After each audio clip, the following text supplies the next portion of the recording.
جی پیچھے اللہ ہی ہے. اچھا اللہ پیچھے رکھنے سے نبی علیہ السلام پیچھے رکھنے کے لیے. اصل جو چور چھپا ہوا ہے وہ تیرے اندر چھپا ہوا ہے.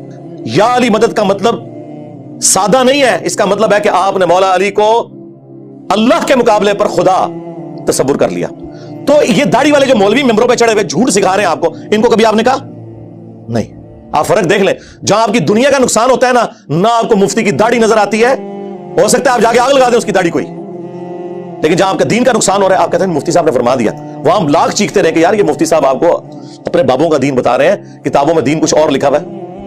ٹس سے مس نہیں ہوتے, کچھ بھی ہے تیرے محبوب کی امت سے ہے. محبوب تو پہلے ہی بتا گئے ہیں کہ بے نمازی تیرا حشر تو فرعون کے ساتھ ہونا ہے, تیرا حشر قارون کے ساتھ ہونا ہے, امیہ ابن خلف کے ساتھ ہونا ہے. اور یہ تو میں آپ کو صرف ایک بات کر رہا ہوں. اب اگر میں قرآن کی توحید بیان کرنا شروع کروں تو قرآن کے پہلے صفحے کا ٹیسٹ دنیا کے کروڑوں مسلمان پاس نہیں کر سکتے. ایاک نعبد و ایاک نستعین, یہ قرآن میں لکھا رہے گا. ماشاءاللہ فجر کی نماز میں یہ پڑھ کے نکلتا ہے اور مسجد کے ساتھ جو دربار ہے ریگولرلی حاضری دے کے اس بابے سے بھی مانگ کے گھر آتا ہے.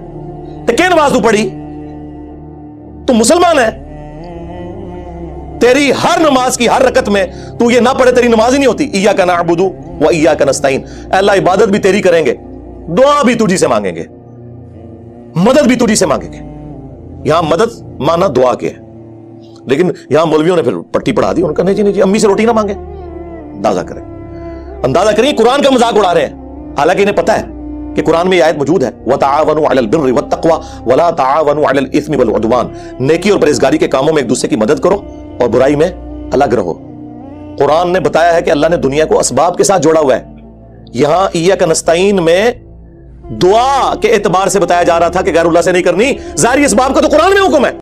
لیکن دیکھ لیں اَمَّن يُجِيبُ الْمُضْطَرَّ إِذَا دَعَا, بھلا بتاؤ کون ہے جو تکلیف میں گھرے ہوئے شخص کی فریاد کو سنتا ہے, وَيَكْشِفُ السُّوءَ, اور اس سے اس کی برائی کو تکلیف کو دور کر دیتا ہے, وَيَجْعَلُكُمْ خُلَفَاءَ الْأَرْضِ, اور تمہیں اگلوں کا خلیفہ کرتا ہے زمین پر, تمہارے ماں باپ کے مرنے کے بعد تم, تمہارے مرنے کے بعد تمہاری اولاد کو. اَإِلَٰهٌ مَّعَ اللَّهِ, کیا اللہ کے ساتھ کوئی اور معبود بھی ہے؟ قَلِيلًا مَّا تَذَكَّرُونَ, لیکن بہت کم ہی تم نصیحت حاصل کرتے ہو. بالکل صدق اللہ العظیم, بہت کم لوگوں نے نصیحت حاصل کی. اس آیت میں کلیئر کٹ لکھا ہے کہ جو اللہ کے سوا کسی اور سے دعا کرتا ہے گویا وہ اسے خدا بنائے ہوئے ہے.